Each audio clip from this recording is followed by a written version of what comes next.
Salut à tous, on se retrouve aujourd'hui pour une petite vidéo. J'ai attaqué une base totalement maxée HDV11, donc ça reste encore relativement rare parce que là, il faut quand même, je crois, dépenser à peu près 1 500 € pour gémer la mise à jour entièrement, donc ça reste quand même un peu de la folie.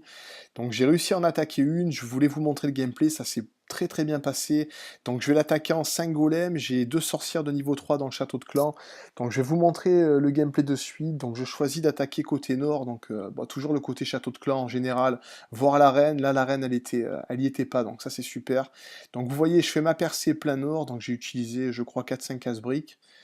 Après, je vais m'occuper de mettre mon petit sort de séisme sur l'HDV, sur le compartiment central, pour fragiliser un petit peu le tout. J'enlève 20% de la vie du carré central. Ça, c'est très important pour moi avec le sort qu'on a en plus.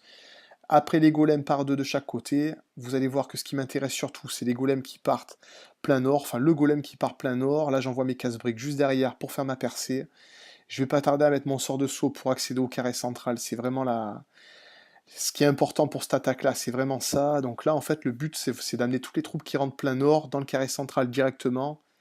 Donc vous voyez que ça va plutôt bien se passer. Je me suis fait une petite frayeur juste au moment où il y a une masse de sorciers qui va se prendre une bombe géante sur le carré central. Voilà, là je perds à peu près 6-7 sorciers plus une sorcière.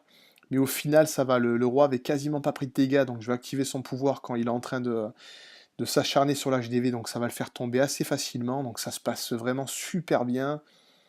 Là, il y a la deuxième TDE qui tombe, j'ai la reine, il nous reste encore pas mal de vie, donc vous voyez qu'on a quasiment les 2 étoiles, donc je suis vraiment super content. En troupe, il avait 25 trophées, en trophée, pardon. Il avait 25 trophées disponibles, donc c'était super intéressant. Donc en lui mettant 2 étoiles, je crois que je prends 16 trophées. Donc franchement, c'est super, super résultat, j'étais vraiment content. Et là, je vais pousser l'attaque jusqu'au bout. J'aurais pu déconnecter pour sauver le gardien, mais bon, c'était pas très important. Je vais juste pas envoyer mes troupes de grattage, donc ça servirait vraiment à rien. En plus, je peux rien gratter qui me rapporte de l'or ou de l'élixir.